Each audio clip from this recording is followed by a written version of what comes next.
Good morning, everyone. Today is Thursday, March 24th, and we want to welcome you to today's webinar, an overview of the SBA small business certifications. Thank you so much for joining us. Those that have been on the call had a chance to take advantage of some of the lighthearted entertainment that we provided. So if you were on here, thank you for joining us. But today's presentation, we are always excited that we can bring presentations such as today's to U.S. small businesses. And we recognize that if you're doing business with the government this entire month, if you joined us 2 weeks ago, our focus was on state certifications, so MBE and EDGE. Last week, it was on the DBE certification, and today it's on federal government certification. Because we recognize if you're looking to do business with the government, there are different levels of government. So as part of this government contracting series that we put together with PTAC, we always want to bring information to help you as a small business, to put you in a position that you're able to put your best foot forward so that you have a great understanding and that you have information so that you're procurement ready, so that you know how to do business with each of the government entities. So today is our strict focus is going to be on federal government and the certifications. So again, we're able to do this because of our partnership with PTAC, which we are grateful to have. So PTAC stands for Procurement Technical Assistance Center, for those of you that don't know. So at this time, we would like to have Jane Stewart to give us a little overview about PTAC, and then we will jump into the presentation. Okay. Thank you, Shonda. Oh, excuse me, I shared the wrong screen. Can you see my presentation? Yes. Okay, great. So good morning, everybody. I'm Jane Stewart. I'm the Associate Director for the Northeast Ohio Procurement Technical Assistance Center. My office is located up here in Lake County and at Lakeland Community College. So, could everybody please mute their microphone? Like the entertainment system, engine, transmission, electrical system, and more. We Americans care about our country. Could everybody please mute their phones or computers? Thank you.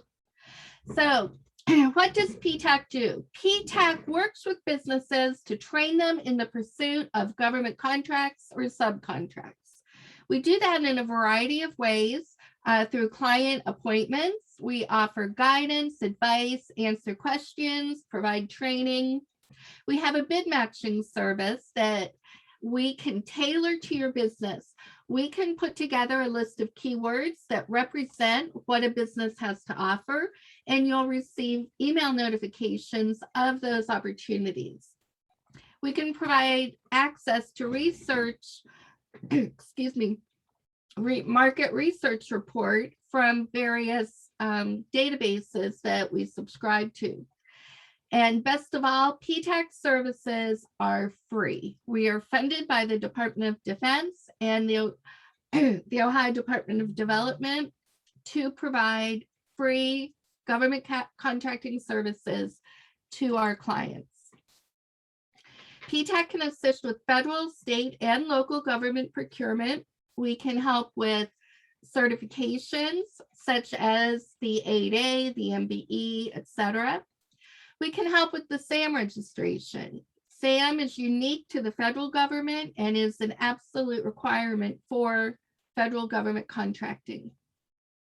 We can also help veteran-owned businesses with the veteran verification process. Capability statements are absolutely vital to a business for marketing purposes. A capability statement is a one-page, essentially resume of your company. who you are, what you do, how you do it, and why I should do business with you. We can identify opportunities through our bid matching program, which I already explained.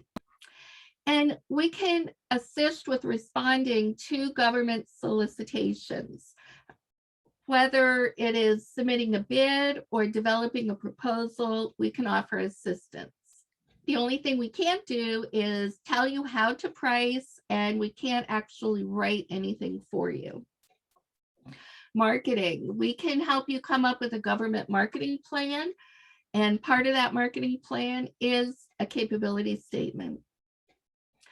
And other topics such as obtaining a GSA schedule or GWAC or other government contracting vehicle.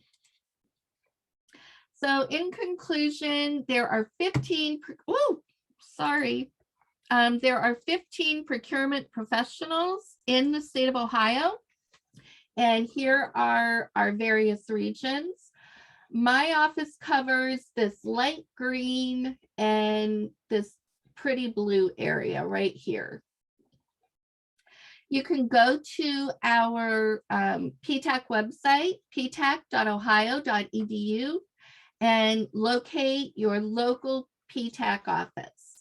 If you're not in the state of Ohio, there are PTACs all across the country, and you can go to our national website, aptac-us.org, and you'll be able to locate the PTAC office that is nearest to your business.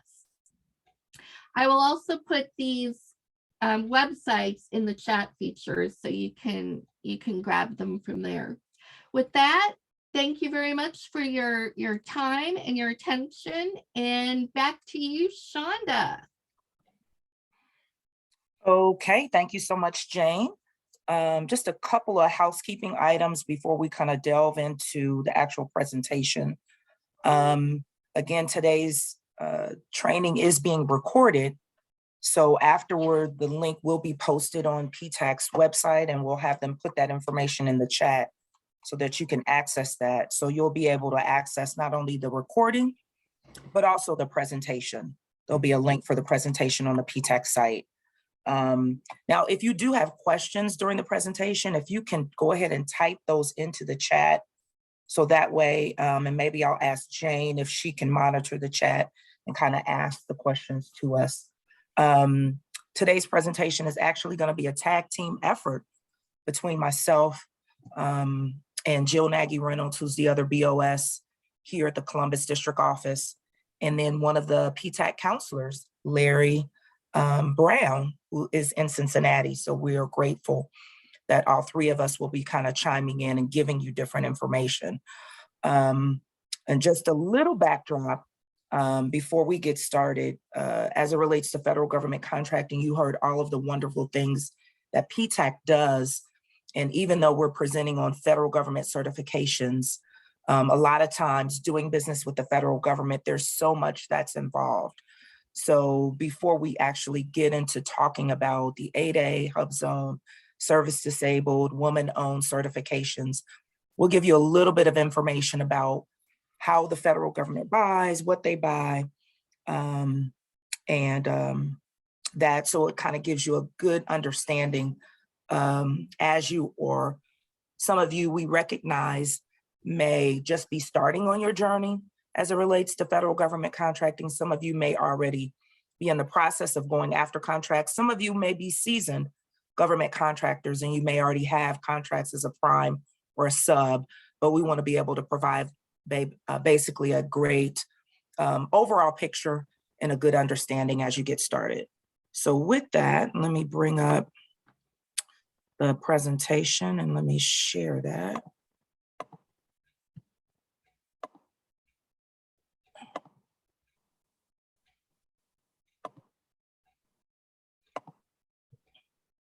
Can everyone see my screen?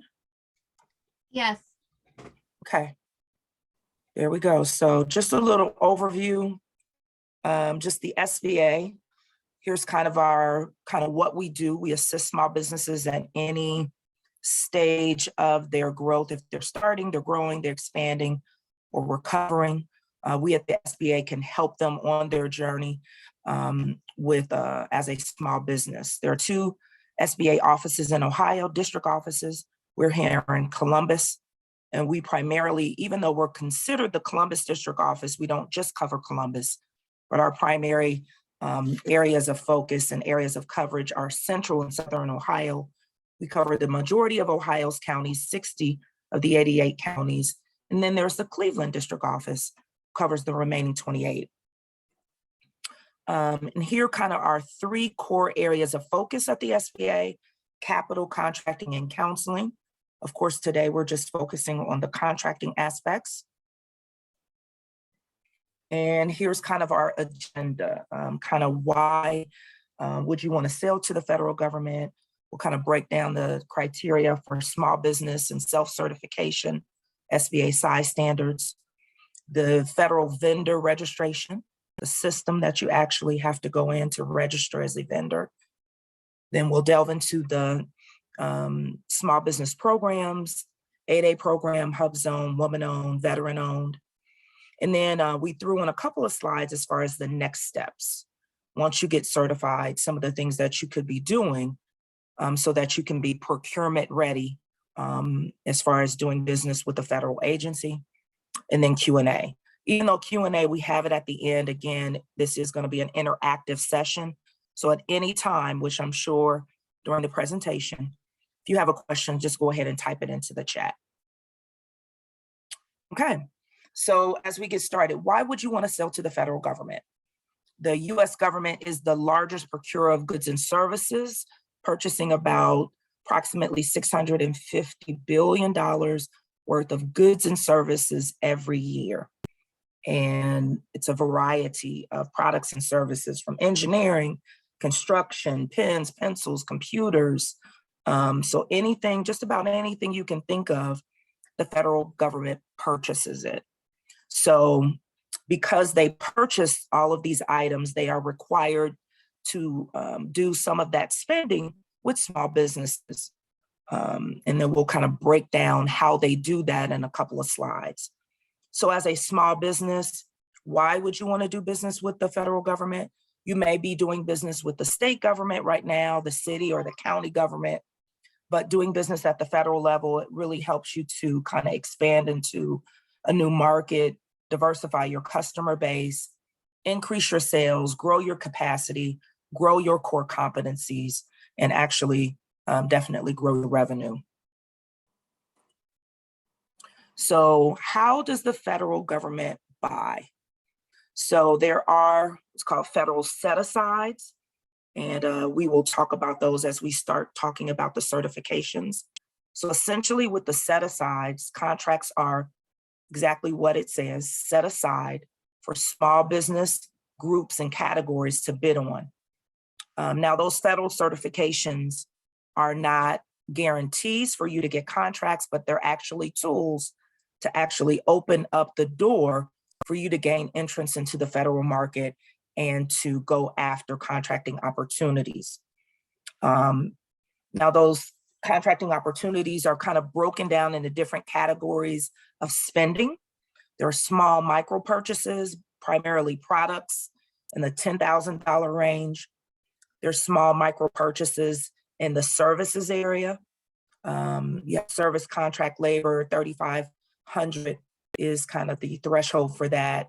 And for construction, again, these are just the small micro purchases at the $3,500 range. Then there's something called the simplified acquisition, where actually small business set-asides, that's the category. So acquisitions that are between 10,000 and 250,000, it's called, sometimes you may hear the acronym SAT, Simplified Acquisition Threshold. So basically, if agencies are looking to purchase goods or services between 10,000 and 250,000, then they do need to look at doing that and using the small business programs and using the set-aside categories in order to make those purchases. So anything above 250,000 up to 7.5 million is what is considered above the SAT, above the simplified acquisition. And those are primarily for commercial items. and they're considered large dollar purchases. All right, so what does the federal government buy? Again, anything that you can think of, but we've kind of broken it down into different categories, and then here's a percentage. So supplies and equipment, about 36% of what the federal government spends is in that category. Services, 35%.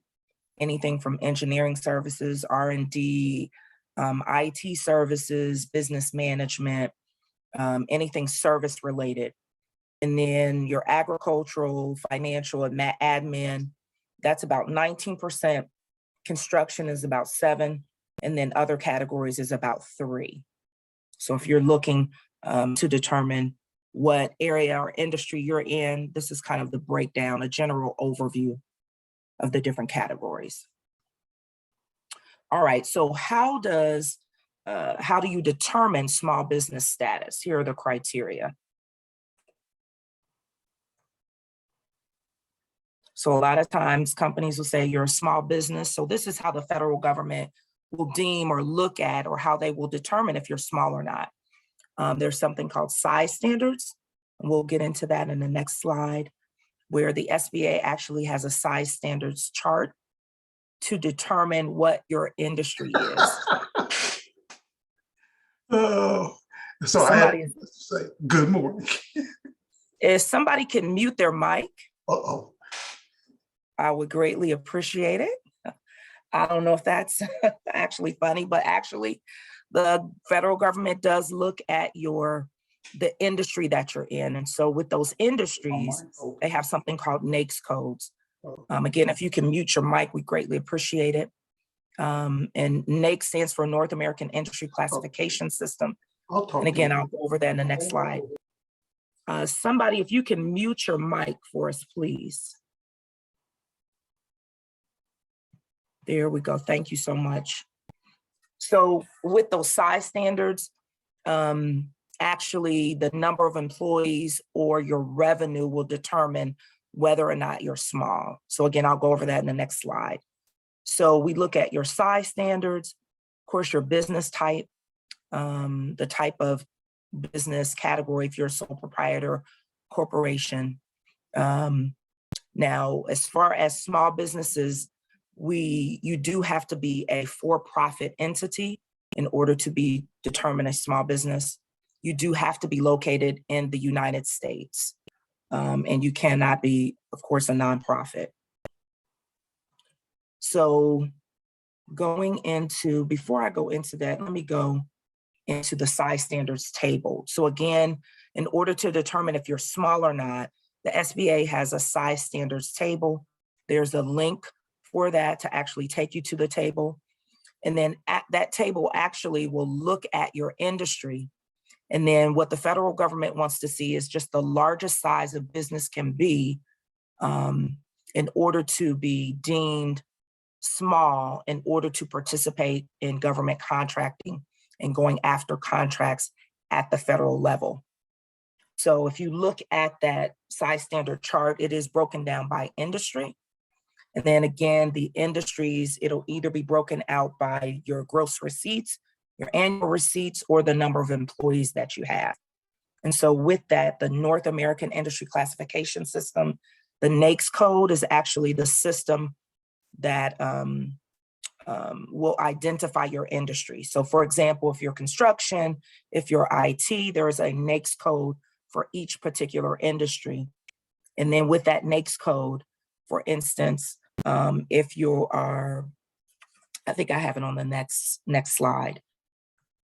Hang on, let me go back. So with that NAICS code, if your primary business is a service industry, engineering, construction, IT, marketing, then your industry, you will be determined small by your revenue. So again, by your revenue. So if you are a manufacturing company, you will be deemed as a small company by the number of employees that you have. There's some manufacturing companies, the size standards could be 500 employees. Sometimes it could be 1,000, could be 1,200, 1,500. but that actual size standards chart will determine that for your NAICS code. So if you're a small business, in order to certify as a small business, there's actually no certification.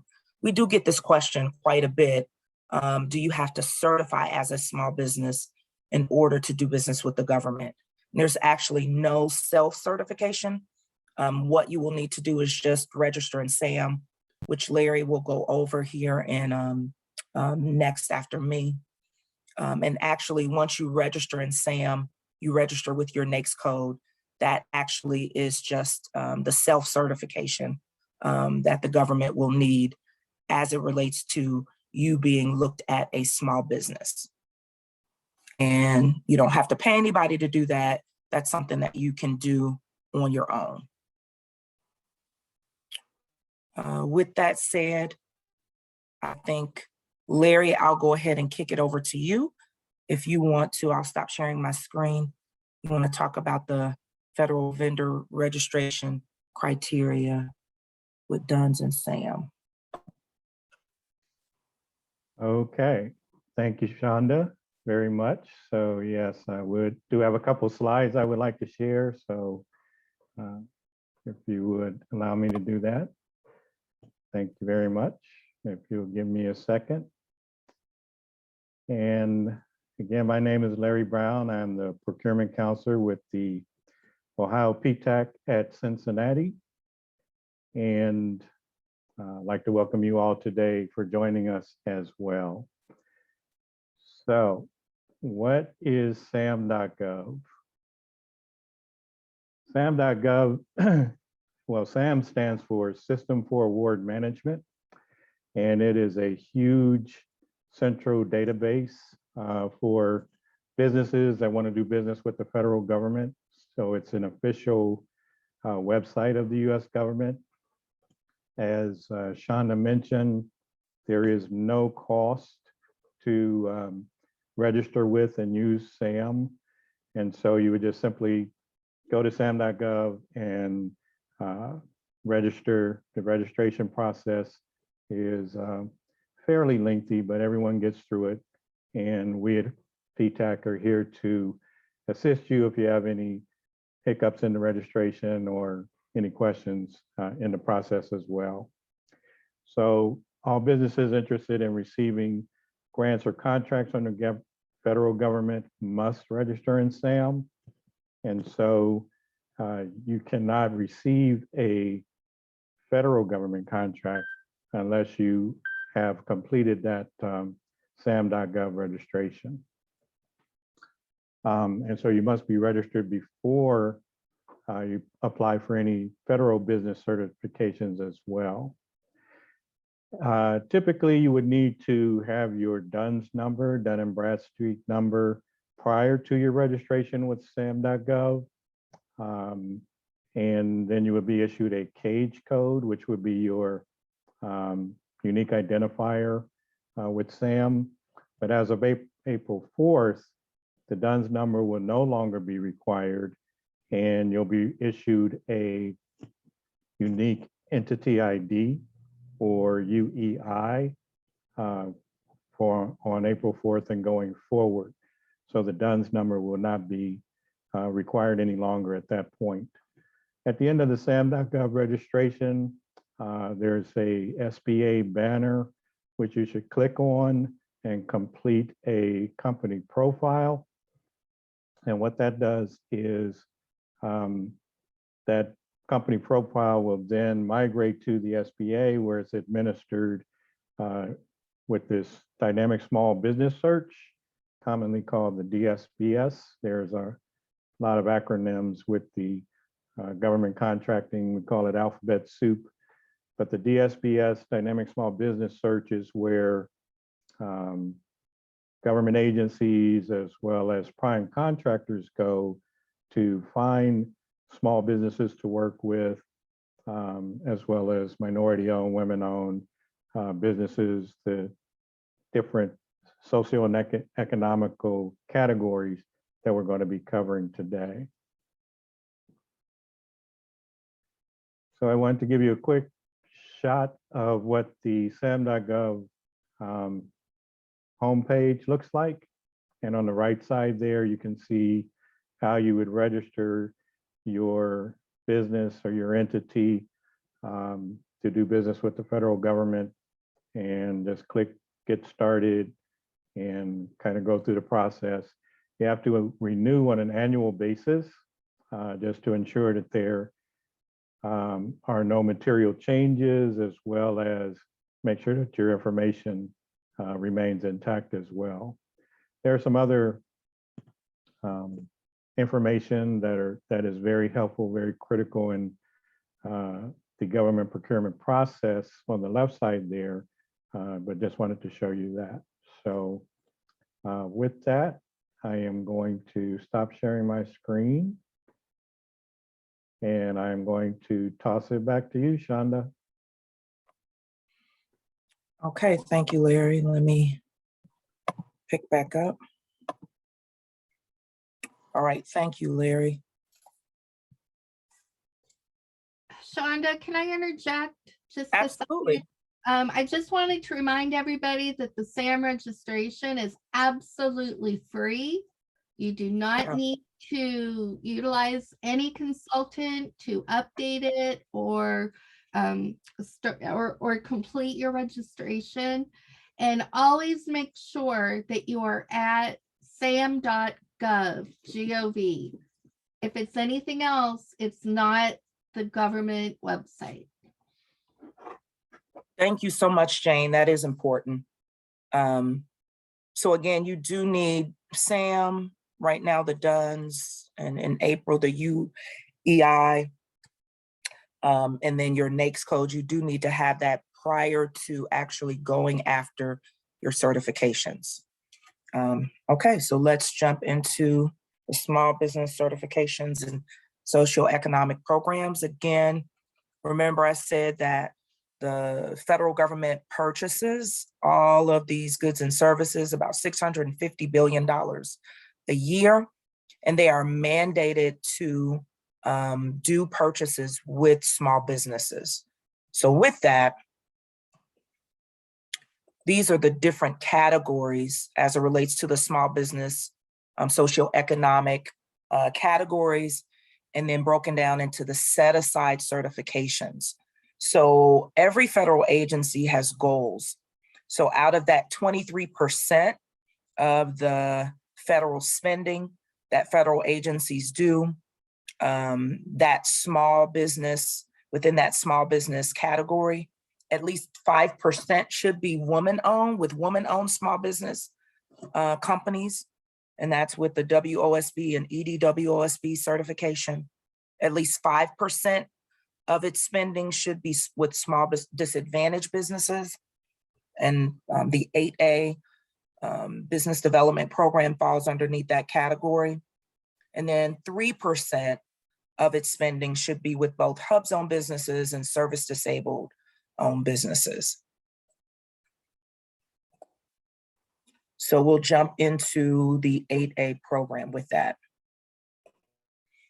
So what is the 8A program? And just to back up, both Jill and myself are business opportunity specialists, and our primary responsibilities are to manage companies that are certified into the 8A program. So we have a portfolio of about 40 firms, and we each equally manage about 20 or so firms. So that's kind of our primary responsibility, is working with companies that are in the 8A program. So what is the 8A BD program? It's a business development program, and essentially a tool that allows small businesses to gain access into the federal market. It is broken up into, it is a 9-year program. 9-year program that is broken up into 2 stages. I have a slide that will go over the 2 stages. And essentially, in essence, the purpose of the program is really, again, for business development, to help small businesses to grow their capacity, grow their viability, and to also increase their capabilities, their core competencies. Kind of what the program is not. The 8A certification is never going to be a guarantee. that once a company gets the certification that they will be entitled or that they will be guaranteed a contract. Again, essentially, it is just a tool that opens the door for that small business to gain entrance into the federal market and compete and go after 8A contracts. So here are the two different stages of the 8A program. Once a company applies for its certification and gets the certification, once the day that our associate administrator in DC approves an 8A application, that is the start date for that company's 8A certification. So essentially that 9 years starts once that approval is given by the associate administrator, and then the company has 9 years in the program. That 9 years is broken down into the developmental stage, the first 4 years, and then years 5 through 9 is considered the transitional stage. And then the company actually graduates in year 9. And there are some benefits that the 8A firms get during the developmental stage. I will mention those on the benefits page that I have in a couple slides. So what are the criteria as far as eligibility criteria? Ownership, companies must be 51% owned and controlled by US citizens. Now, an 8A firm, it could be that ownership structure could be at least one owner, it could be 2 owners, it could be 3 owners, but they do have to be 51% owned and controlled by a US citizen. Now that owner or owners, in this instance with the 8A program, there's one individual that the agency will look at, and that individual, they will consider the disadvantaged individual. That individual has to be both socially and economically disadvantaged. We'll go over breakdown for both of those in the next couple slides. Other requirements are the owners always have to demonstrate good character. They have to be in business. The company has to be in business at least 2 years. There is a waiver for that. A company can be in business at least 1 year. We typically recommend you should be in business at least 2 years, because essentially what the agency wants to look at is they want to make sure that you will be able to compete at the federal level, and you will have potential for success in the federal market to go after contracts. Also, another requirement, they want to make sure that none of the owners have previously participated in the 8A program as either the owner of a company or actually if they were a partner in another company. So essentially you only have one time to be in the 8A program as a business owner or as a company. We have some companies that actually own their company now. Let's just say they go through the 8A program and they decide they want to sell their program 2 years after they graduate, and then they want to purchase another company that has never been in the 8A program. But because that owner had been in the 8A program previously under their prior company, they will not be eligible to be in the 8A program again. Shonda, we have a question. Go ahead, Jill. Would an established business of over 30 years that hasn't done direct business with the federal government be eligible for 8A? Great question. And again, it's going to be dependent not necessarily on the company, but the owners of the company. So you have to look at the ownership structure. So whatever the ownership structure, is the owner both socially and economically disadvantaged? And I'll go over that in a couple slides. And then if that company, even though they've been in business, they've never done business at the federal level, the owners also have to have good character. They've already been in business at least 30 years. So they don't look at if you have federal past performance or if you've done business in the private market, if you've done business with other government entities, but at least they want to see that you've been in business at least 2 years. It doesn't matter what your customers are. So with that, again, you would just have to look at the ownership structure for that business that's been in business at least 30 years. And then also the company does have to be small based on the SBA size standards, which we talked about earlier.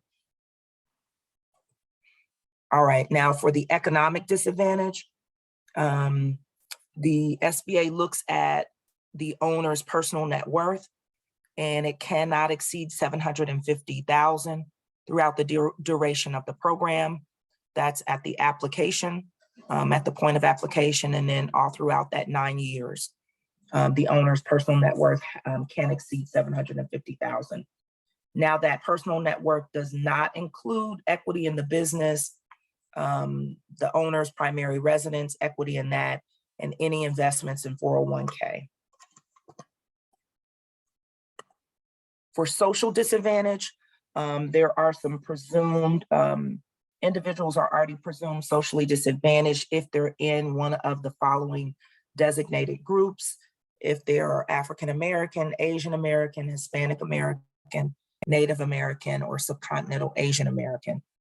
So all of those, if someone is a member of one of those designated groups, they're already presumed socially disadvantaged.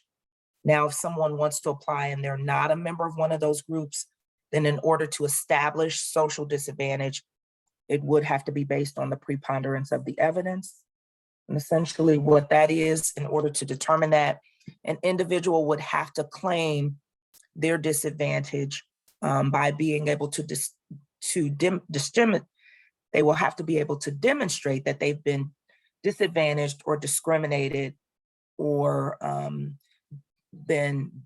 received some type of biased treatment in the areas of education, employment, access to capital, or access to industry opportunities.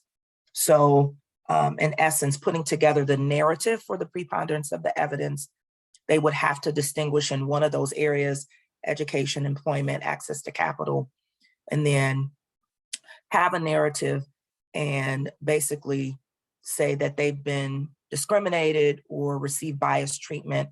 And basically it has to be descriptive, very descriptive as far as their narrative, and they have to be able to show specific examples of how they were discriminated, how they received biased treatment. That has to have happened in the United States. They do have to provide dates, specific dates. And then the agency says that that discrimination does have to be chronic and substantial and non-fleeting. And if you want more details about that, you can look at 13 CFR 124-103, who is socially disadvantaged. And just as a little caveat for that, if you don't fall in one of those presumed categories and you had to put together a narrative for the preponderance of the evidence, Jill and myself do not look at those that you would have to submit as part of your 8A application. It does go to headquarters, and there are attorneys that do look at those, and they actually make the determination as it relates to if you fall in one of those categories and if it will be approved. Okay, I'm gonna keep going. These are some of the benefits being in the 8A program. 8A firms are able to go after set-aside contracts. And they can receive sole source contracts during that first 4 years, during the developmental stages of being in the 8A program. 8A firms can receive an unlimited amount of sole source contracts during that first 4 years. And what that means is a sole source contract is really essentially a direct award. So if an 8A firm is marketing to an agency, if that agency decides that they really like that firm and that firm they believe will be able to meet whatever requirement they have, whatever project that they're putting out, then they can give a direct award, a sole source contract. Anything in the area of services, the direct award sole source can go up to 4.5 million. Anything in the manufacturing or manufacturing related industries, the sole source direct awards are up to 7.5 million. So that's definitely a benefit with the 8A program compared to HUBZone, woman-owned, or service disabled, getting those sole source contracts. And then with the sole source contracts, unlike the other HUBZone or women-owned programs, contracting out officers do not have to do what's called a justification. And I forget J&A, justification and Approval. approval. Thank you. So many, so many different acronyms. Contracting officers don't have to do a justification and approval in order to do a sole source award to an 8A firm. Essentially, they don't have to justify if they were interested in doing business with this 8A firm, and based on their marketing efforts, they decide, yes, we want to go with this firm. We feel that they'd be qualified to meet our requirements for this project, for this contract. They don't have to essentially write up a justification for it. They can do a direct award, a sole source contract. If that were the case with HUBZone or women-owned, contracting officers would have to justify if they did want to do a sole source direct award to someone in the HUBZone or 8A with the 8A or HUBZone certification. In addition to sole source contracts, in the 8A program, there are also competitive contracts. Anything exceeding 4.5 million in service, anything with service or service related projects or contracts, anything above 7.5 million with manufacturing and manufacturing related industries is considered competitive. With the competitive contracts, those do have to be posted, like in sam.gov. A lot of those competitive contracts, especially if it's in a specific area, those contract vehicles will also be posted on an agency's website. Unlike sole source contracts, that does not have to be posted. It does not have to be public, but competitive contracts do. And then essentially 8A companies are competing against other 8A firms. Another benefit is a SBA mentor protege program. 8A firms can take advantage of that, not just 8A firms, but any small business can take advantage of the mentor protege program. I do have a slide that's going to kind of go over that. But essentially, a lot of times 8A firms may be getting into the program and they may not have past performance at the federal level and doing business with the federal agency. So they may want to look for a company that can serve as a mentor to assist them, to give them just an understanding about how federal government contracting works, how the 8A program works. And that definitely can assist small businesses on their government contracting journey. In addition to the mentor protege program, again, the mentor protege program is just for business development. So essentially, a small business is looking for a mentor to help them, to give them guidance and how to do business with a federal agency or how to go after specific contracts. I think there are about 4 or 5 different areas that a protege can get assistance from a mentor with. In addition to the mentor protege program, 8A firms also can take advantage of the 7J program. It's training that's offered free of charge that goes over anything as it relates to federal government contracting. There is also specific training for 8A firms as it relates to what stage of development they are in the program. So if they're in that first 4 years, the developmental stage, if they're in that transitional phase, years 5 through 6, 7, or 8, and then if they're getting ready to graduate, there is specific training for 8A firms that is provided by 7J. And Jill and I do receive that, and we can send that out to 8A firms. In addition to that, 8As can take advantage of entering into a joint venture relationship. And that's when 2 companies join together and essentially enter into a marriage agreement and form a new company in order to go after contracts. I'll go a little bit more into that on this next slide, talking about mentor protege program. Are there any questions at this time? I'll keep going. I don't see anything at the moment. Okay. So please, if you have any questions, just put it into the chat and we'll make sure it gets answered. Yeah, I'm trying to go through this because we have a lot of material and there's, I know it can be a lot, but we're just trying to give a high level overview and not really get into the weeds with this. But with the SBA's mentor protege program, Not only do 8A firms, can they take advantage of this, but again, any small business can do this. And this essentially just provides business development assistance to help that small business to be able to compete at the federal level.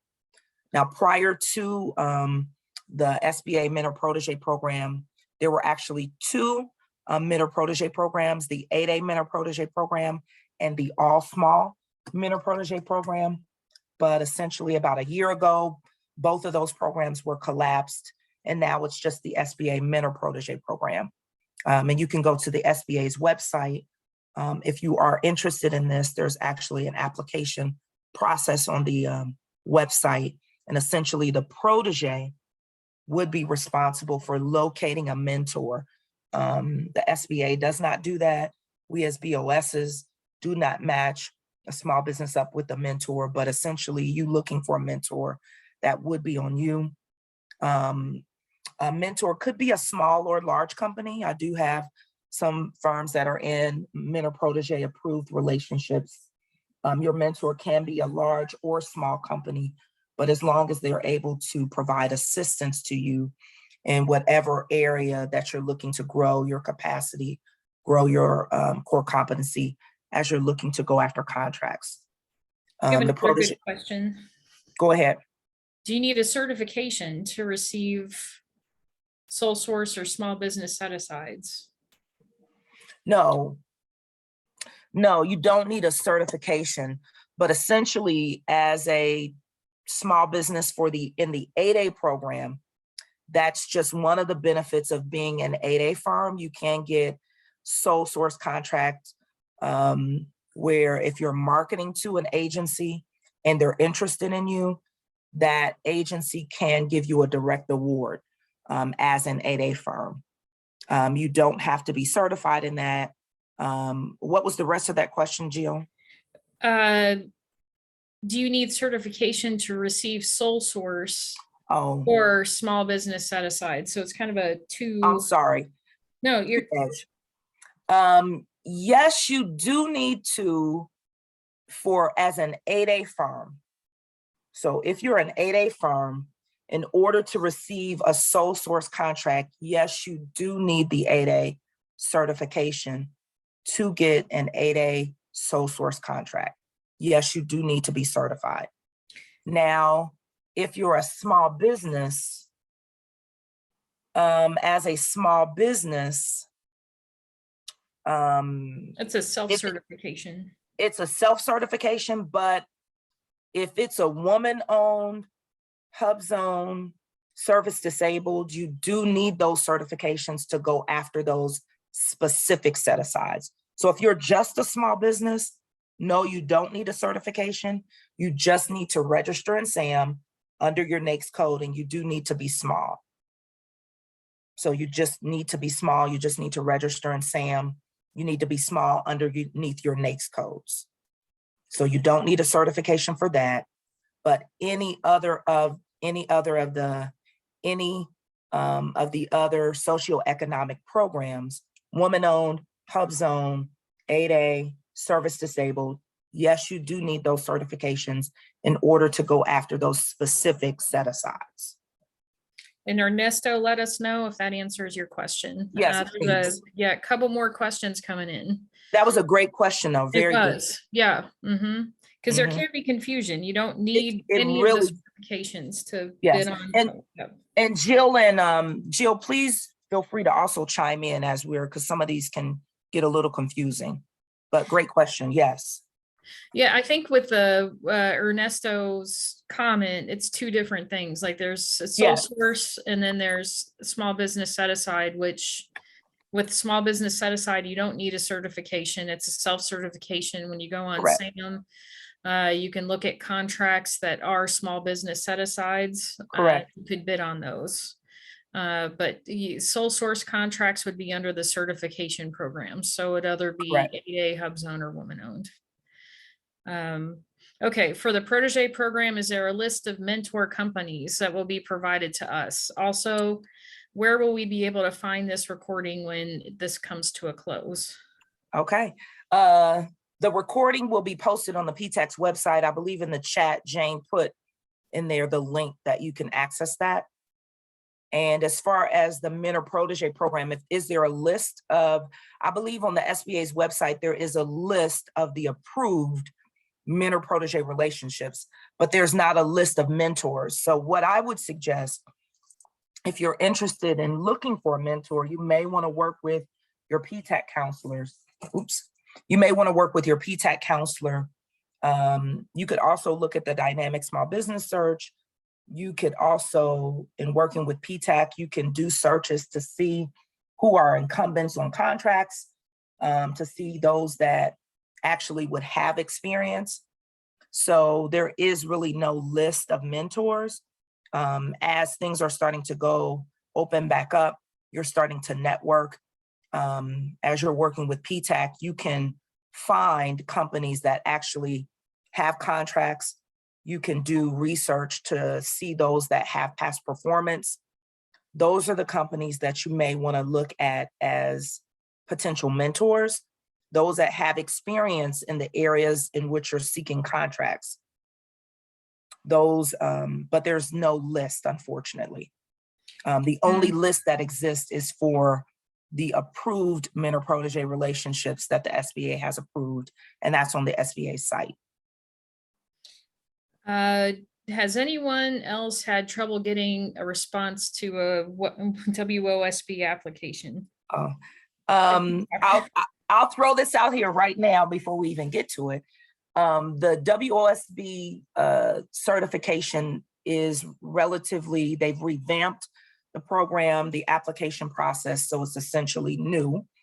And they do have a new platform for that, Beta Certify. There are some kinks with the new website, and I know they're a little short-staffed, so there has been a little bit of a delay. So if you have submitted your application, I know that we've gotten some inquiries at the district. The last the last presentation I gave last week, someone submitted a question. So if you have experienced some delays in getting a response, also if you've experienced some challenges as it relates to applying on the website, it's not uncommon, and we've been hearing that from several individuals. But again, the agency is trying to work out some kinks with the website. I do believe next month they are working through some of those and trying to make some updates to the website. But if you are experiencing hearing back from getting a status on your application, if you can email the WOSB help desk, specifically give them an example of what you're having an issue with, then someone will get back to you. I did get a chance to speak to someone yesterday. So if you can email the WOSB help desk, make sure that you put in your the subject line, the name of your company, your DUNS number, and then someone should be able to research and get back with you. And that's WOSB@SBA.gov, is that correct? Okay, I When think you're so. presenting, Jill, I'll get it and I can put it in the chat. You know, Thank you. I'll put it in the chat. But that is a common question that we do get. So your patience would be appreciated on that. And unfortunately, Jill and I don't have access to the system. It is administered currently by headquarters and the team of staff at headquaters. So Kim, you can email either Shonda or me. Yes. And I'll put my email in the chat just because she said her application has been pending for 6 months. And again, if you will, and I know I'm working with a couple and Jill's working with a couple, but you can email us, but we'll have you to email the help desk. I'll put it in the chat and then let them know if you need an updated status on your application. And then someone hopefully should be getting back to you soon. Because Shonda's right. If you email it to us, we have to email it to them anyway. Right. But I just spoke to someone actually yesterday, someone that works in that. And so that's what they're recommending that we do, is that have the applicants actually email the help desk. You can CC us and then maybe we can kind of help you track it. But if you need to specifically outline what your issue is it a technical issue with the website, or like, is it a status update with your application? And I know there's some other issues, but if you can specifically spell out what it is that you're having an issue with, then I think that would help the team to be able to help you. Another question. Thank you, Shonda. Is there a site that we can go to so that we can bid on set aside contracts? Good question. You can work with your PTAC. And so those are listed in sam.gov. Also, there may be specific set aside contracts that may be whatever agency is issuing those contracts. So if it were an Air Force contract, if it were an Army contract, depending on what some of those contract vehicles, sometimes those are specifically listed on the agency's website, but they should be listed in sam.gov. And you can work with your local PTAC counselor to look for some of those. You can do searches on SAM to actually look for those. And then also, if you're a PTAC client, if you're set up with your bid match, you may get some of those that directly come to you on a daily basis if you get that bid match as a PTAC client. She said, thank you. All right. So essentially so with the mentor proteges have to find their mentor. They do have to be small. One of the benefits, again, the mentor protege program really essentially is just business development. You're looking for a mentor to be able to assist you in there are about 4 or 5 different key areas of business assistance. Maybe it's assistance with going, putting a bid together, going after contracts. But those 4 or 5 areas are listed on the SBA's website. You do have to apply. But essentially, when companies enter into a mentor protege relationship, you apply with the SBA, they do approve you. You only have 2 times to be a protege. 2 times in the lifetime of you being a company can you be a protege. And a lot of times, once a protege enters into a mentor protege relationship, they will a lot of times form a joint venture in order to pursue a contract. And essentially, a joint venture agreement is an agreement between 2 or more companies where they come together to essentially, in a marriage, to form a new company, a new entity. And that new entity can take on the past performance of both joint venture parties. So a lot of times, a protege may not have any past performance. They may not have any experience in doing business with a federal agency. A lot of time our 8As don't have that past performance. They look for a mentor. They may get in a mentor protege relationship, form a joint venture. And even though they don't have past performance, they can take on the past performance of their mentor, and that joint venture can take on that past performance from the mentor, and that past performance they can use in order to go after a contract. So those are some of the benefits of that.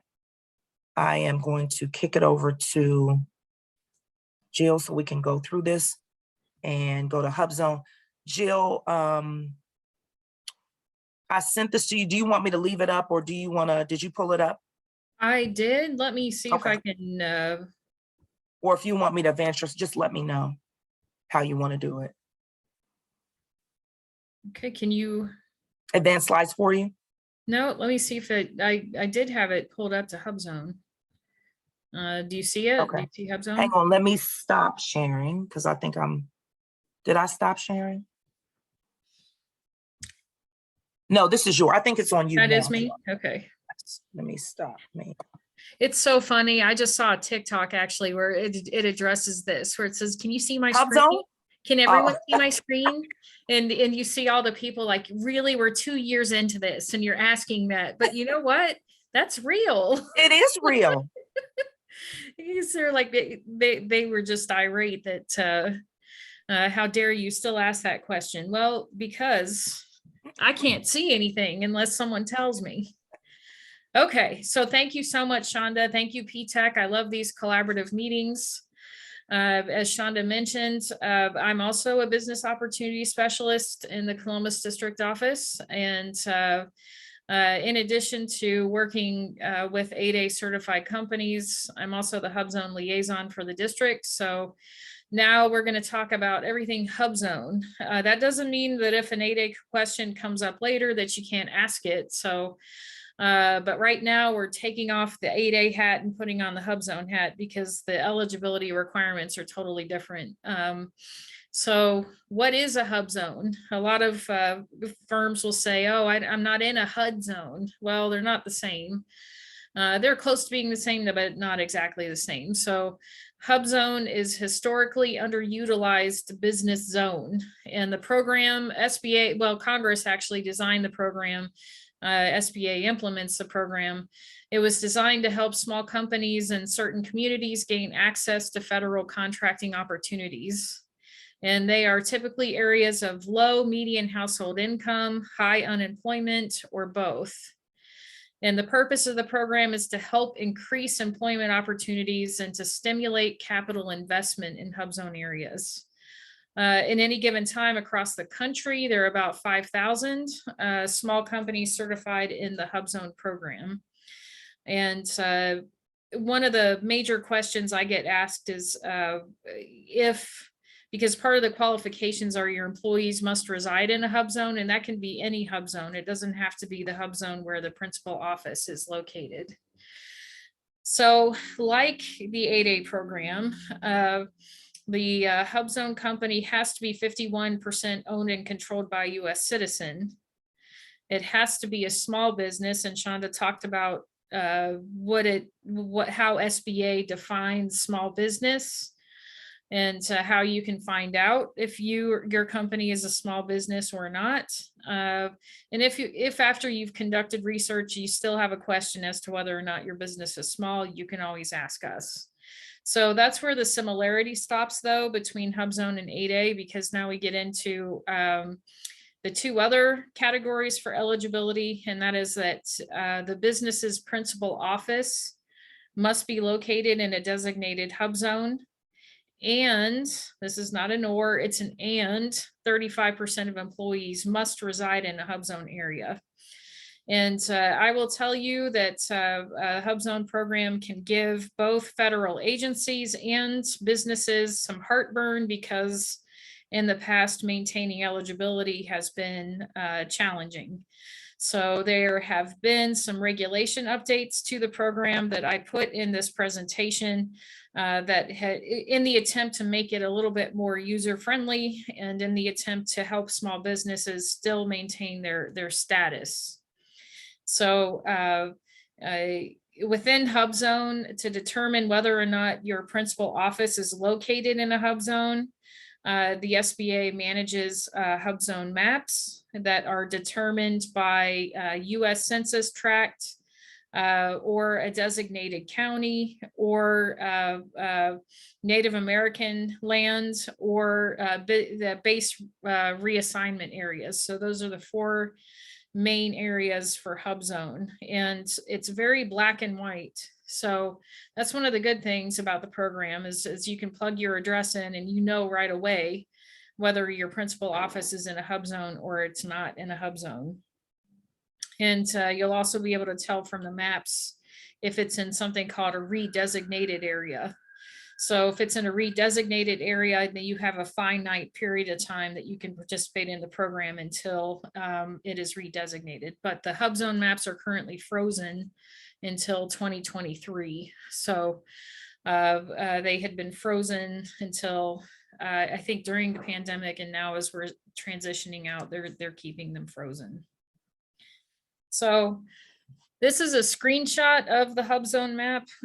If everyone can see the little legend box at the top there, where it says West Virginia, United States, that's where you'd actually plug your address in, and you just put, you know, the address number, the street name, city, and state. And it'll be able to tell you just pretty much immediately if that area is HUBZone or not. But what I want to have you pay attention to is that legend. So you see the blue box and you're looking on the map, you can tell that's a census tract. Census tracts are the areas that are most likely to change often, or at least prior to the regulation change. Now it's a little bit more steady. Red would be when the entire county is designated hub zone. The last time I checked, Ohio has, I think, 5 or 6 counties that are hub zone. They're in Appalachia. There might still be Huron County up farther north, but they were Appalachian counties before. The light blue is Indian land. We don't have any designated Indian land in Ohio. But look at the expiring hub zone. That's how you can tell. Like you see the little diagonal lines or the horizontal lines.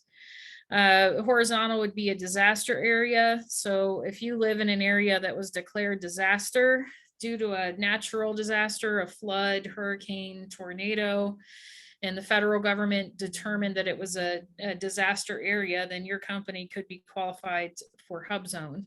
And then finally, you can see the dots. That represents a closed base area. We do have one in Ohio. It is in Newark.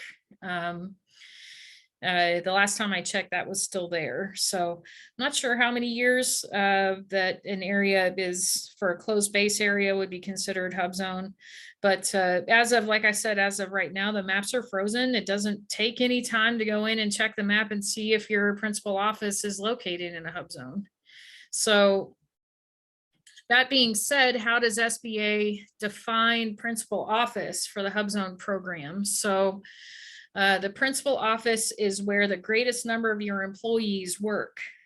So say, for example, there are some exceptions, as there's exceptions to everything in government, but if you are a construction contractor or you operate a transportation company, and most of your employees are on the job. So in construction, the majority of your employees are out at job sites. The same thing with transportation.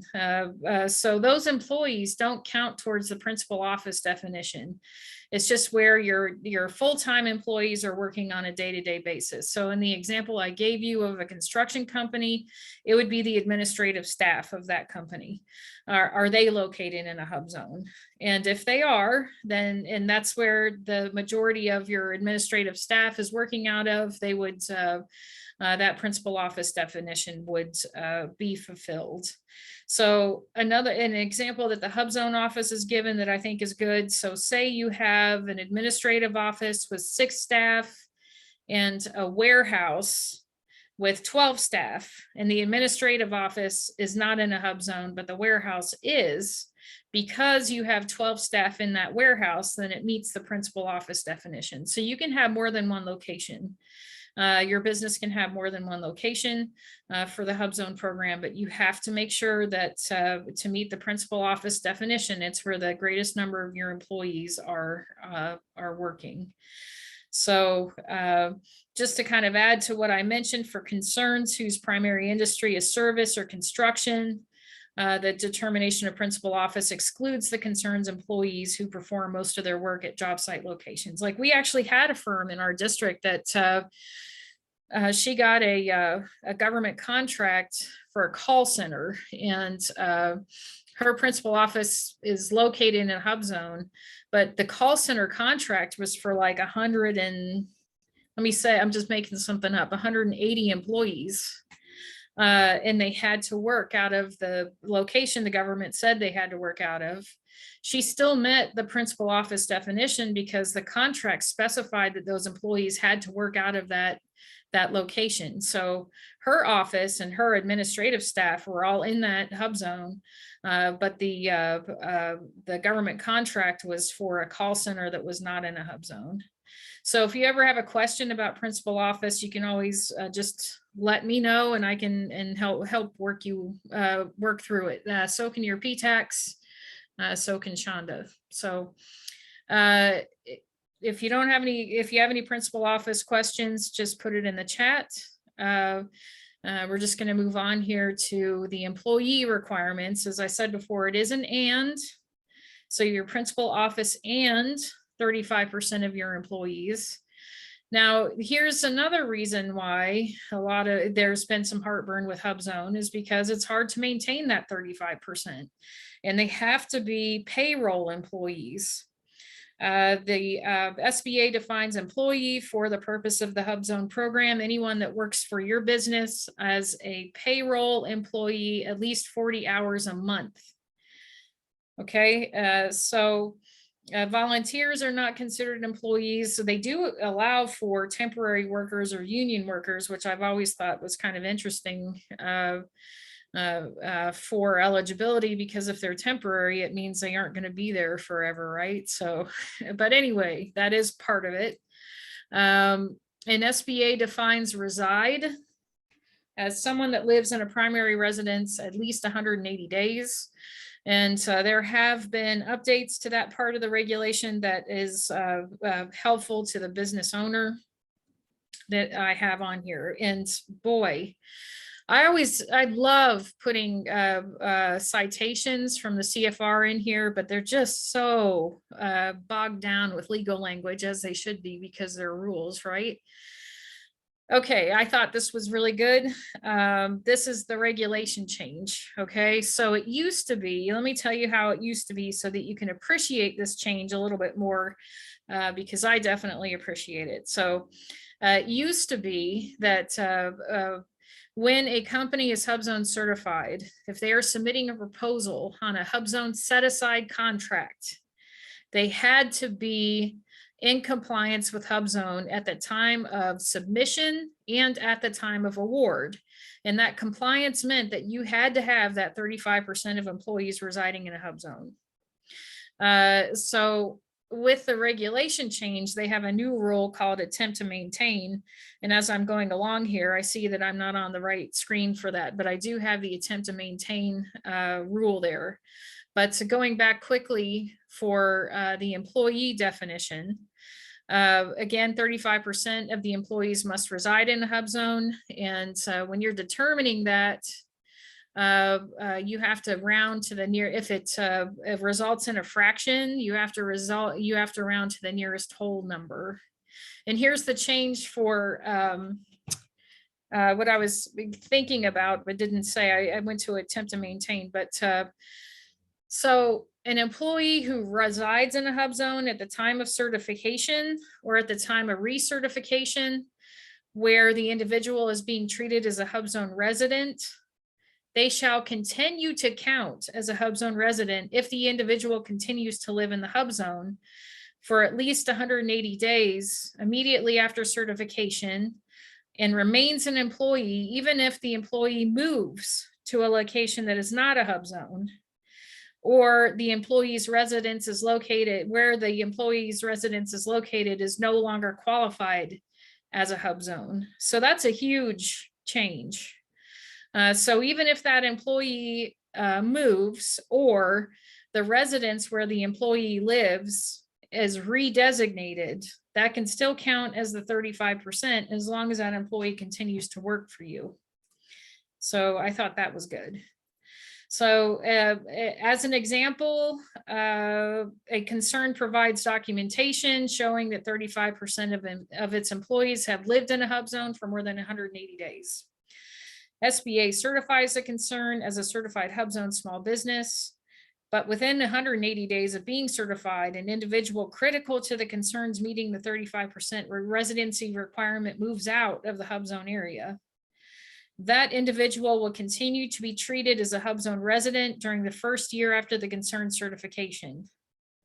Okay, so however, at the time of the firm's recertification, that individual will not be counted as a resident. Okay, so that is part of it that I didn't remember reading. So you have a finite period of time that you have to then be able to find another employee that is residing in a HUBZone.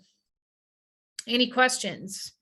I am not monitoring the chat at all. So yeah, back to the attempt to maintain.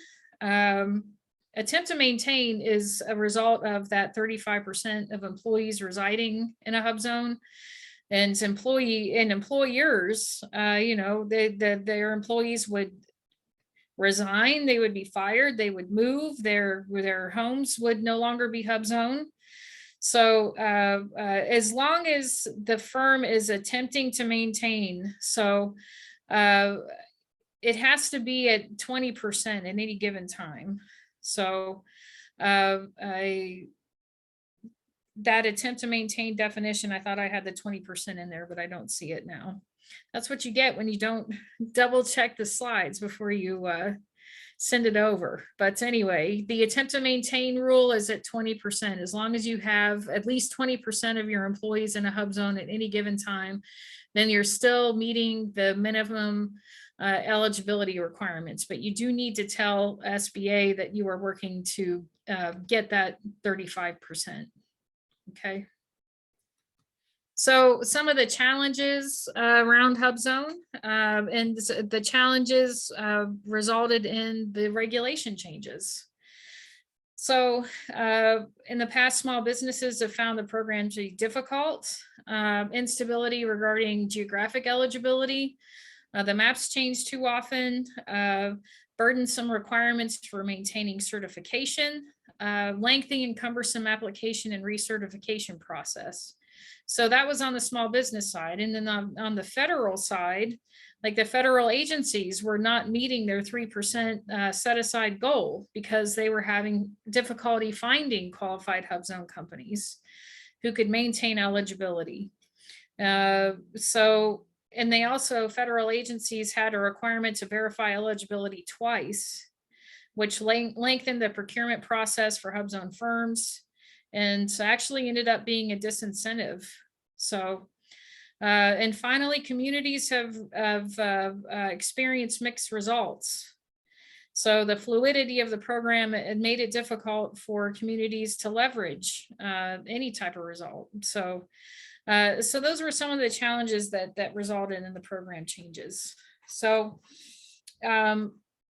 as a result of the program changes, the HUBZone maps have been stabilized.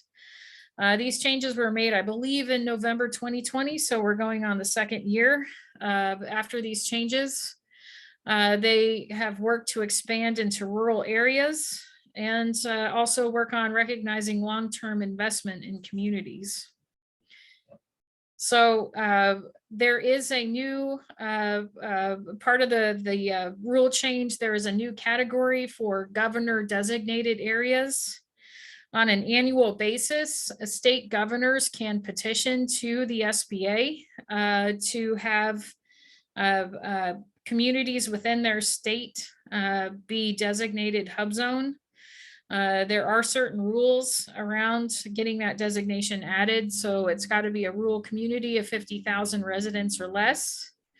The unemployment of 120% of the state or US average. Opportunity zones are encouraged, and the governors must petition SBA. So I just looked at that regulation last night to, because I had a question is how often a governor could petition, and it's once a year. And since this went into effect right before, no, I think it may have been November 2019, now that I think about it, because we were excited at the beginning of 2020 to really, in Ohio we were, to talk to the governor to see about expanding HUBZone, but then the pandemic happened. So pretty much everything having to do with the governor petitioning for HUBZone areas that kind of was put on hold. So I'm sure that will pick up again this year or 2023. Okay, and just for some statutory references, because I think that knowledge is power, and the more that you can do research on your own, because as you can see just by this short presentation, there's a lot to learn in government. So if there's a night where you can't sleep and you want to know about SBA small business programs, the HUBZone program is actually implemented under 13 CFR Part 126. And then the size regulations, like what Shonda was talking about, the NAICS codes and the different size standards, that's under 13 CFR Part 121. And then also, if you wanted to just super excited about the governor designated covered areas, you could look up that final rule there. or the HUBZone program improvements. Oh, December 26, 2019. There it is. See, I was off. It was 2019 because I remember distinctly in January, February 2020, just being excited about that and launching that governor initiative. And then the world changed. So we're moving back to that, I think. So SBA regulates and implements the HUBZone program. So Congress comes up with the idea and they're like, okay, SBA, you're going to be implementing and regulating HUBZone. SBA determines which businesses are eligible. So, well, the HUBZone application is the only certification application currently. Well, that's not true because veteran owned isn't either, but the HUBZone application is not on Certify. It's on another platform called GLS, which stands for the General Login System. I believe it's gls.gov, and you can set up an account in GLS. And once you set that up, and actually GLS is a legacy account of SBA's, because it used to be that you would apply for 8A through GLS as well. So it's been around for a long time. So when you set up an account in GLS and you can see the HUBZone checklist, like the list of documentation that you need. But essentially, if you determine that you are a small business, that your principal office is located in the HUBZone, and yes, and people ask me all the time, and I think it's important that I bring it up. If you are a home-based business, you can still qualify for HUBZone. Especially if you are a single member LLC or a sole proprietorship, you would count as your employee. So you can apply for HUBZone if you're just one or two people operating out of a home-based office. So SBA does determine which businesses are eligible. And then once you become certified HUBZone, your certification start date will show up on the SBA Dynamic Small Business Search. And I'm always surprised when, well, not really surprised, but the SBA has a platform as well that any company that is determined to be self-certified small in SAM automatically also gets an SBA profile. And firms that aren't connected with PTAC yet, that most of them don't know about it. But SBA has its own platform. It's called the Dynamic Small Business Search. And that is where SBA puts, like once you're HUBZone certified, 8A certified, woman-owned small business certified, your certification date will show up in the Dynamic Small Business Search. And that is the authority for those certifications because SBA maintains the SBA profile. I get a lot of contracting officers that ask about why their 8A certification isn't in SAM. It may not be in SAM, but it's in the Dynamic Small Business Search. Those two sites communicate with each other. They should, and sometimes they don't communicate as well as they should. So sometimes like an 8A certification or HUBZone certification might appear in the Dynamic Small Business Search, but not appear in SAM. But because the small business programs are SBA programs, the DSBS has authority on that. So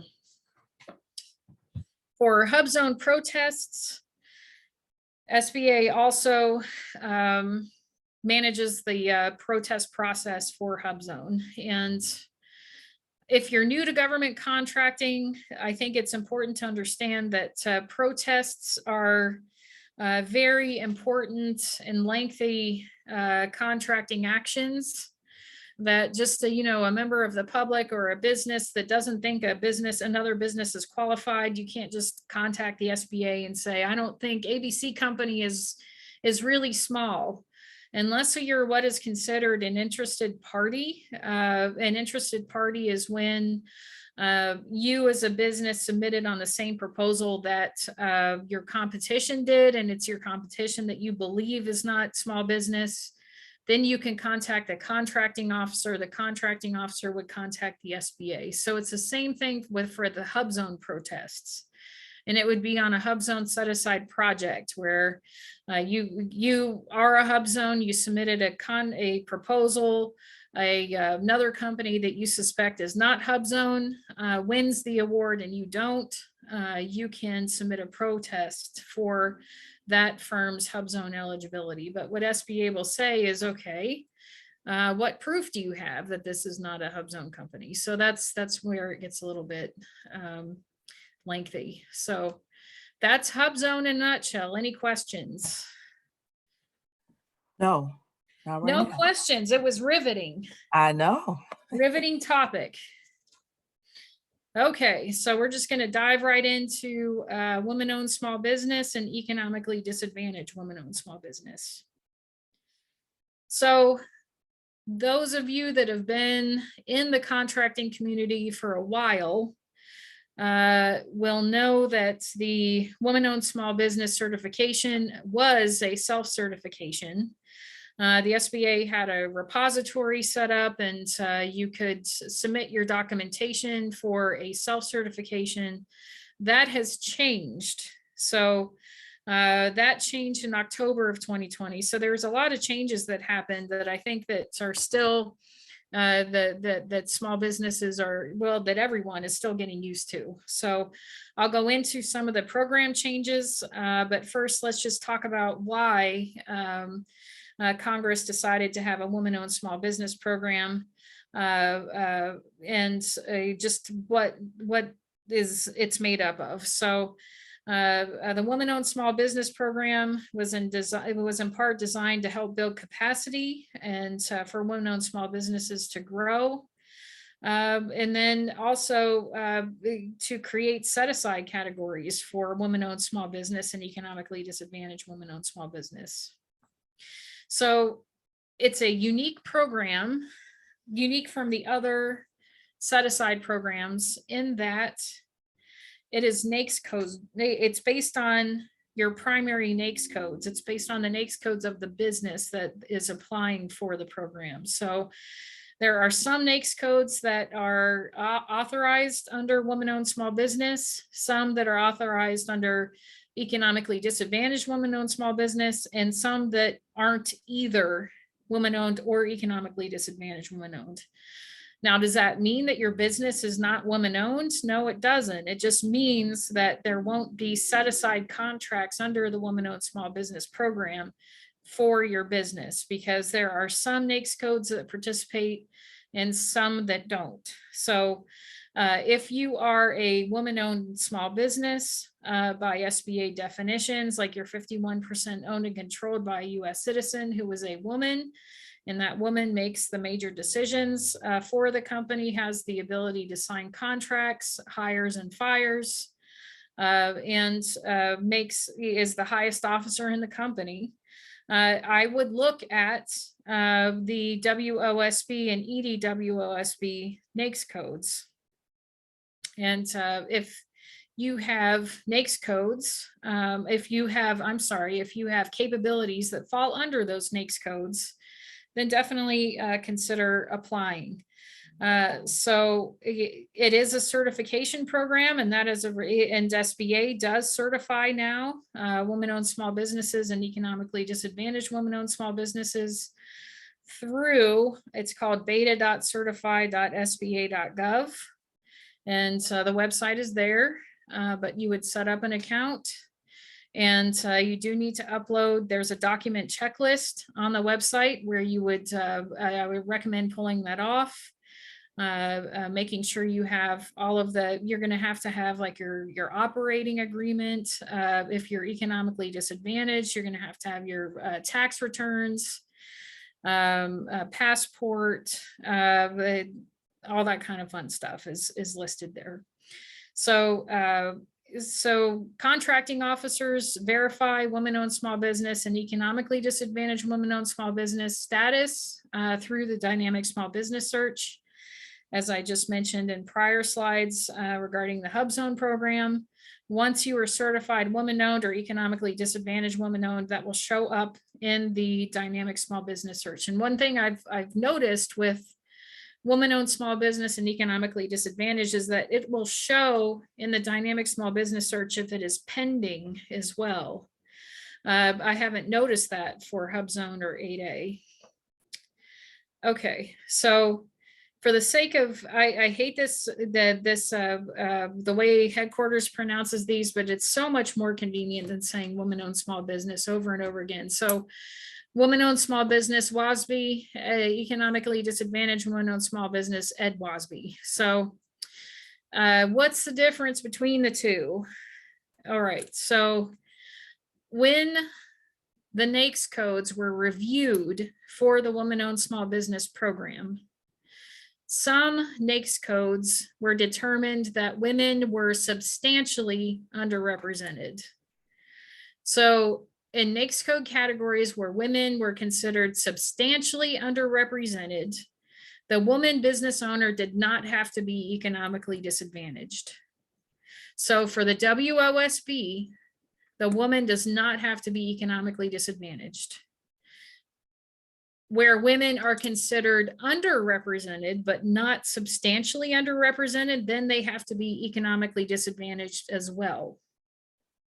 So if your primary NAICS codes fall under that EDWOSB, you are automatically also a WOSB. Like if you meet the financial qualifications, which is 750,000 or less in personal assets, excluding your primary residence in your business. So it's the same same economic disadvantage as 8A. So 750 or less in primary, excluding primary residence and business equity. Also retirement accounts if you're below the age of withdrawal without a significant penalty. So as you can see, I think this circle, this illustration here is pretty good. So you can be an EDWOSB and automatically a WOSB, but you can't be a WOSB and EDWOSB. It's clear as mud. Okay, so it has to be your business for woman-owned or economically disadvantaged woman-owned, 51% owned and controlled by a woman. The woman has to have the highest officer position. The proper NAICS codes have to be included. The woman has to have substantial managerial experience, manage the day-to-day operations. And unlike the 8A program, there's no minimum time in business. So that is a plus for this program. So for economically disadvantaged women-owned small business, as I mentioned, what does that mean? So it means that the woman can't have a personal net worth that exceeds $750,000.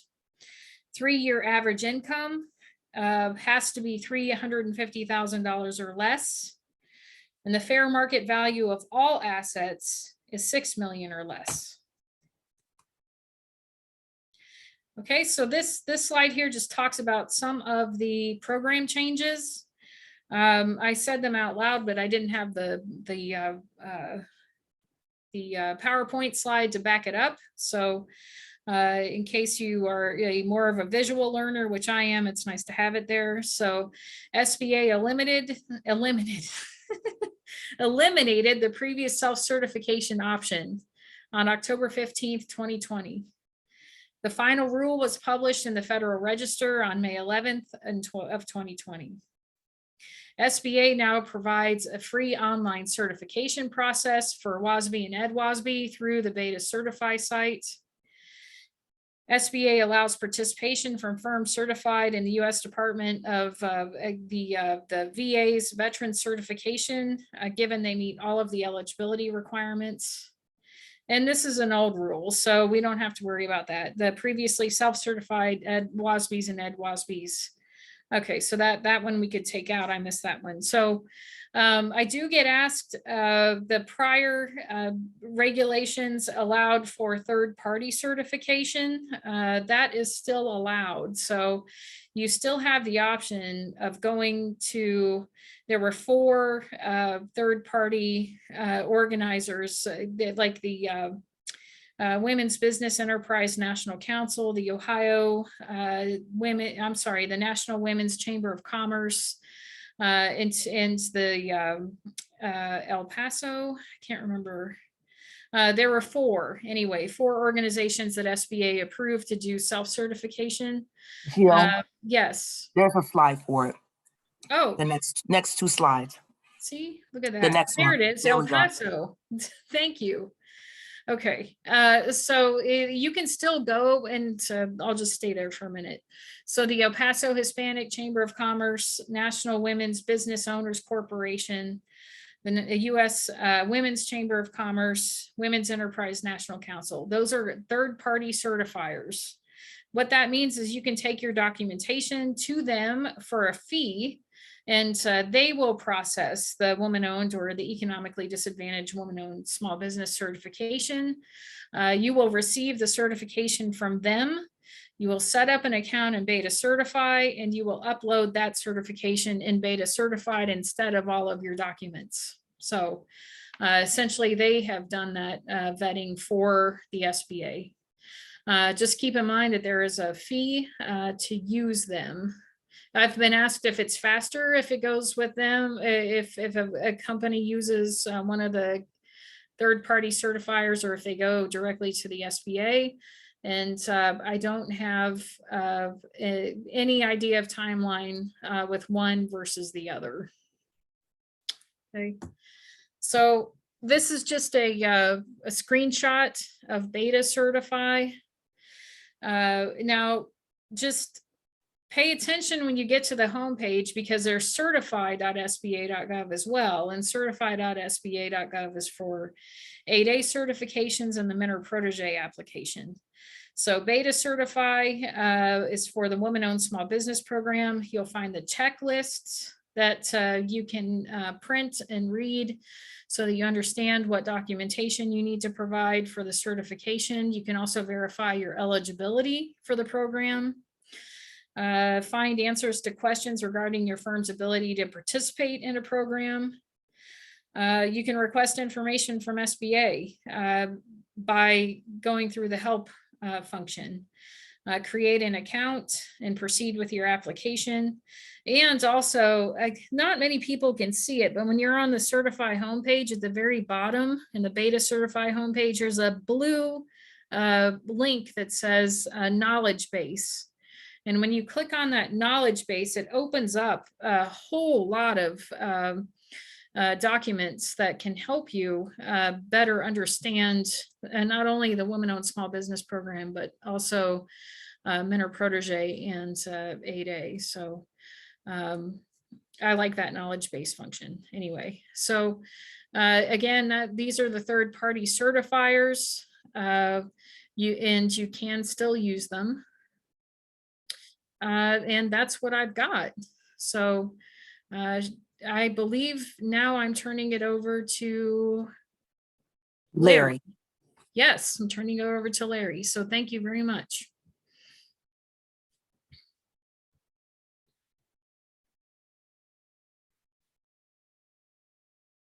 And you're muted. And just real quick Yes, before Larry starts, was. we may run over just a few minutes, maybe 15 minutes. It's like a quarter till. So if Oh my everyone gosh, can it still, went fast. Okay. that's okay. But we should maybe 10, 15 minutes over. So if you have a chance to still stay with us, please do. Thanks. Time flies when you're having fun, Jill. Oh, that must be it, right? Right. That I just like to talk. I did the same thing. I was like, did I talk that much? So I am sharing my screen. So let me know when you can see it. I can see it. Yep, that looks good. Oops. Okay, so there's my contact information. If you think of a question after I'm finished here, feel free to reach out. Or if you need assistance in any of the other areas that Shonda and Jill have mentioned and said that you can get that assistance from PTAC, be happy to help you with that as well. So what I will be covering today are the VOSB, Veteran-Owned Small Business, and SDVOSB, Service Disabled Veteran-Owned Small Business verifications. And so I'll cover each of those. I'll cover the required registrations, the Veterans Administration verification process, as well as re-verification. So why bother obtaining a VOSB or SDVOSB verification? Federal agencies are required to set aside 23% of all contract awards for small business. Again, the federal government wants to do business with small business. They are encourage business for small business. And so again, they have set-asides available to make certain that those opportunities do exist in each of the socioeconomic categories that are listed, such as women-owned, just small disadvantaged businesses in general, HUBZone businesses, and service-disabled veteran-owned small businesses. And you see the percentages there.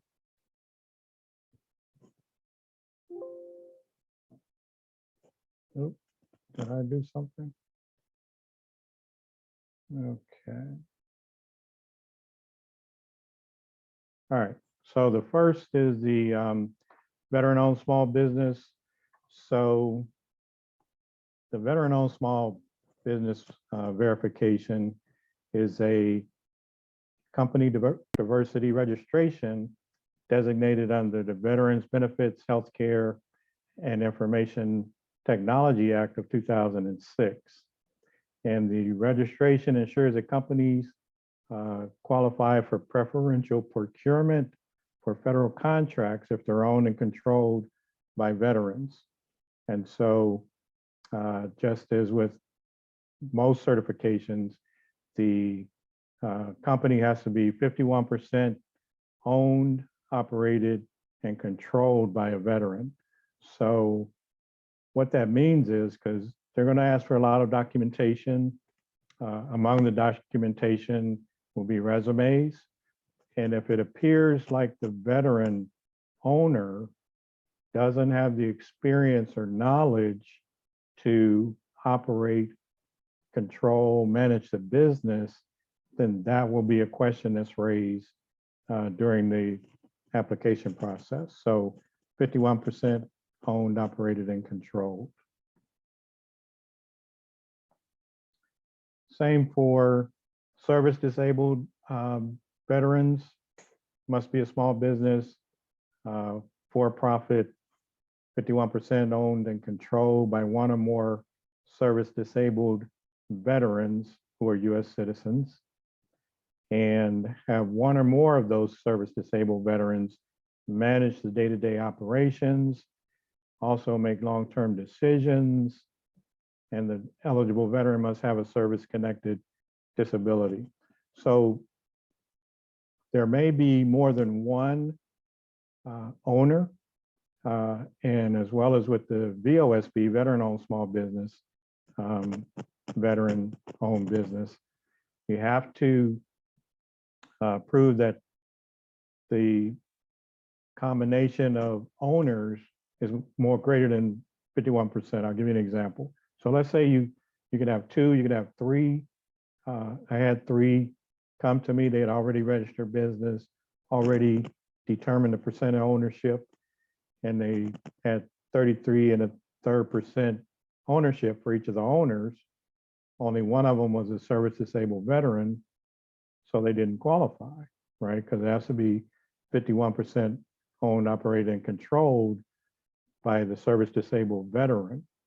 And so if two of them were service disabled veteran, therefore being 66 2/3% owned by service disabled veterans, then they would have qualified.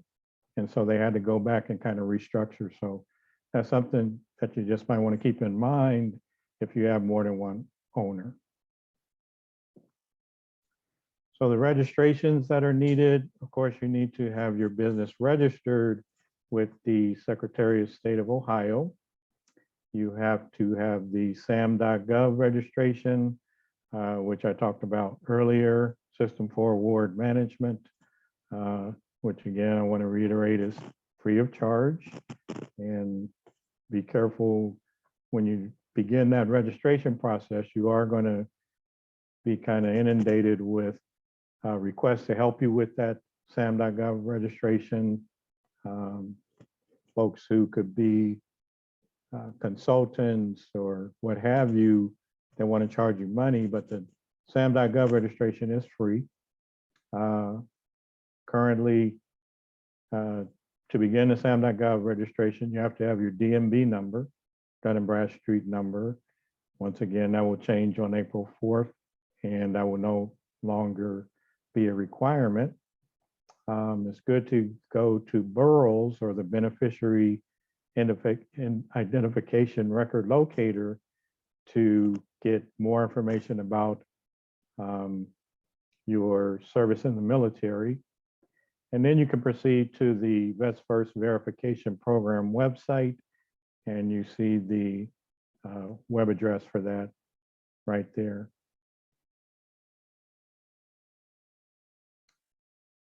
So kind of covered this already. What is SAM.gov? You have to be registered with SAM to receive a government award. And so you definitely want to do that first, because again, it's prerequisite for applying for the Veterans Verification designation as well. And again, this is what the website looks like, sam.gov. So if it looks like anything other than this, then you probably got that redirect to a consultant or a third party that wants to charge you money. Also, so there are certain eligibility requirements for the VOSB, SDVOSB verification. It's eligibility, ownership, control.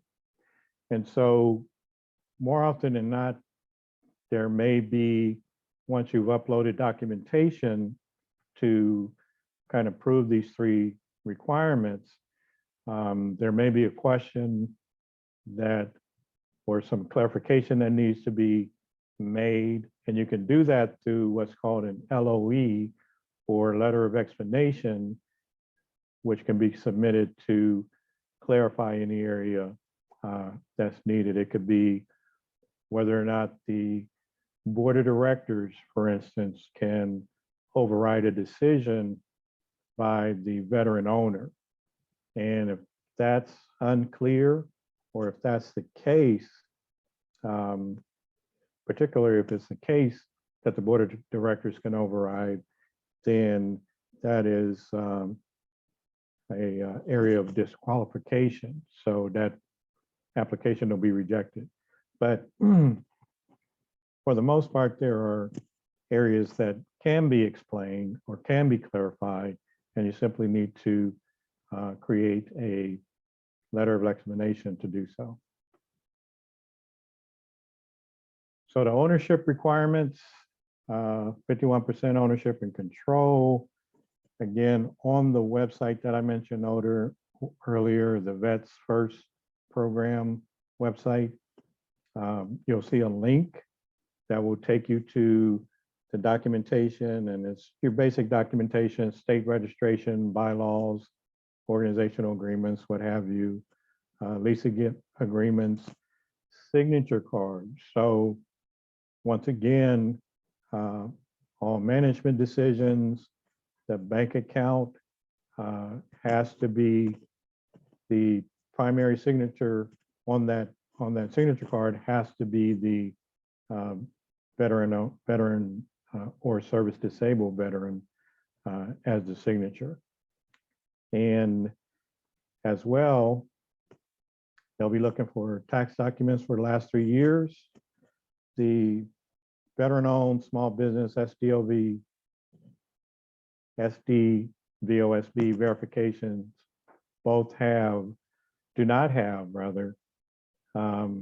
like a length of time in business. So some of the other certifications that have been discussed, sometimes you have to be in business for a certain period of time, maybe 12 months or what have you, before you can apply for that certification. That's not the case with the VOSB, SDVOSB verification. There is no length of time in business. So if you don't have 3 years of business returns, in lieu of that, they will be looking for 3 years or 2 years, 3 years, what have you, of personal tax returns of the primaries. So the ownership requirements, 1 or more SD service disabled veteran must manage the day-to-day operations, must hold the highest officer position in the SDVOSB, and holding the highest officer position must possess managerial experience required to run the business. So again, if you apply for this designation and they look at your resume, and it does happen, right? I mean, you might have someone who wants to start a business. They don't particularly have that experience, but they have the folks who can do the work and think that that's sufficient. So in the case of this particular verification, that could cause it to be rejected if you cannot prove that you have the experience and background necessary required to run the business on a day-to-day basis. Must have one or more service disabled veterans making long-term decisions. Federal government has specified annual prime contracting goals designated for small business, and for the SDVOSB program, as I mentioned earlier, is 3%. Verification process. So the verification process involves 4 parts, which is the intake, assessment, federal review, and the decision. So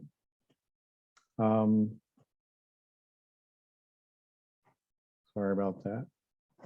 So the right now, CVE administered the program, and at some point this year, I don't think they've set a date yet, but at some point this year, this verification process will be migrated to the SBA, Small Business Administration. So you'll have it in the intake phase, you'll have an introduction to the program and validation of your verification status. You receive a welcome call from a CVE counselor, and that counselor will assist with gathering the documentation and submitting a completed application. You'll need to review and sign a VA form 0877 and all the other business documents, and they'll be there to answer any questions. Many of the PTAC counselors around the state are also verified Veterans Administration verification counselors.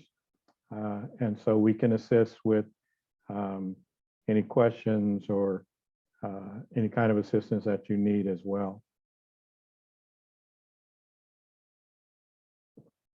So on the assessment phase, though, all of the documents will be reviewed, and they'll identify any early issues. And typically what happens is that there are going to either be clarification questions, or you may be missing a document here or there.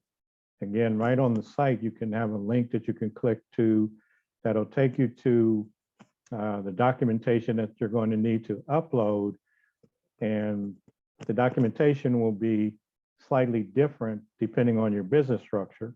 So say, for instance, you're a sole proprietor versus an LLC, limited liability company, versus a partnership versus a corporation. Any of those business structures may have slightly different documentation that you'll need to upload. And again, as Jill mentioned, you can print that out.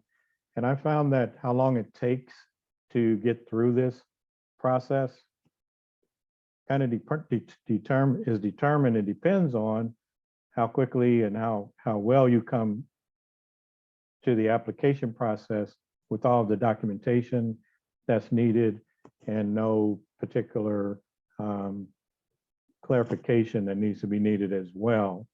That process generally takes, if there aren't any issues, 45 to 60 days. But there are issues. Again, you receive a letter, may need to submit a LOE or letter of explanation along with additional documentation or what have you to get the verification process completed. So they'll review all of the documentation that you provide with the veteran with an opportunity to address with your LOE, and they'll make a recommendation for approval or denial to the federal review team.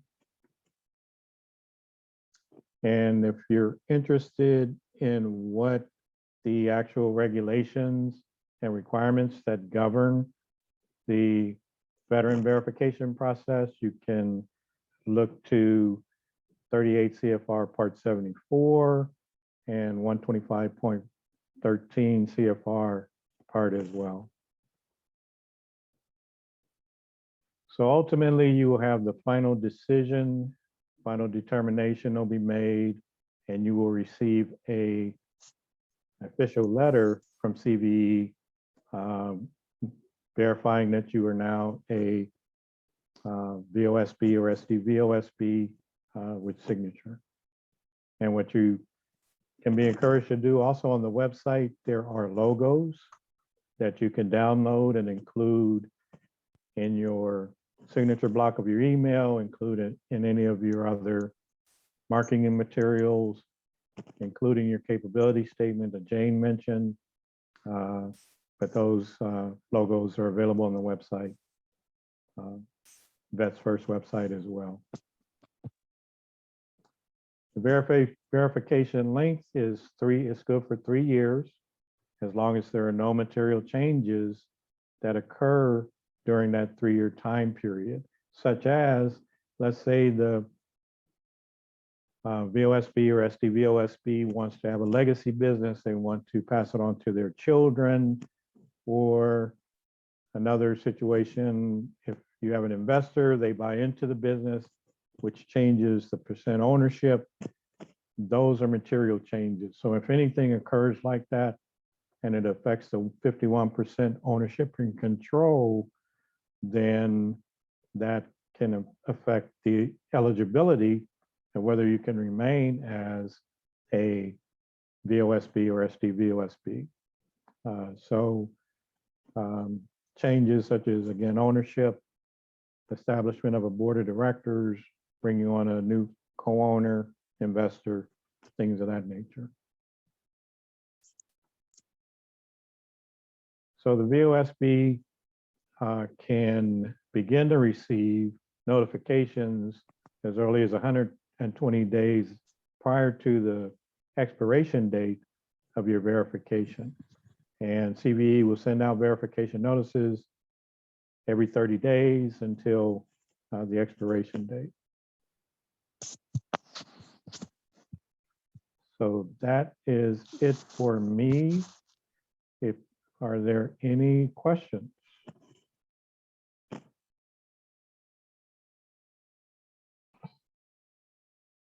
Doesn't look like I have any. Yeah, I don't think that there are, so I'm going to toss it back to you again, Shonda. Okay. Jill, I think we both can come back on and I'll share my screen. I know it's about 7 minutes afterward. We just kind of added some additional screen, additional slides to just kind of help you once you get your certifications, just some things that you can do to help you become procurement ready in doing business with the federal government. So if someone does have questions, if you want to go ahead and type those in the chat, we can answer them. But Jill, can you guys see my screen? Yes, it's not on slide mode though. Okay. So just, I don't know, do you want to go over these or people can just read them? We can just quickly kind of talk through them, but just Yeah, talking the need to add them, because Jill and I talked to so many people that are interested in not just 8A, of course, 8A, we work with them, but want to get their HUBZone, woman-owned, service disabled, and thank you, Larry, for that. But, you know, once you get them, doing business at the in the federal market space is different than, you know, doing business with the state of Ohio or the city of Columbus. So just kind of developing, you know, doing your market research, finding out who are your customers, determining, is there a niche for what you do, you know, how you're going to position yourself, the product value.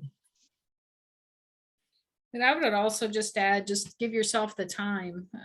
Understand That's that it's good. not going to happen right away. And meet with PTAC. Absolutely. Meet with PTAC, go to networking events. Actually, we're in the final stages of putting together the Ohio Business Matchmaker. It's going to be in person again. So the 13th and 14th of July, that'll be here before we know it. We're doing a capability statement training next month to help prepare for that. But yeah, just give yourself the time. Yep, give yourself the time, work with PTAC. And I think these next slides, you know, finding out who your customer is in the market, when do they buy, knowing the federal government's language, you know, the acronyms are different. Knowing when the federal government buys, their fiscal year, that may be important. And finding decision makers. If you do bid on a contract, ask for a debrief. Making sure you can support a federal contract. I'm just getting down to some of these. Sometimes as you enter the federal market, maybe being a prime, a company that has a direct contract with the federal government, you may not find opportunities essentially that you can do on your own as a prime. So maybe being a subcontractor, someone that works with the prime can help you build your capacity, get past performance. And then just, this is it. Do you have what it takes? Are you procurement ready?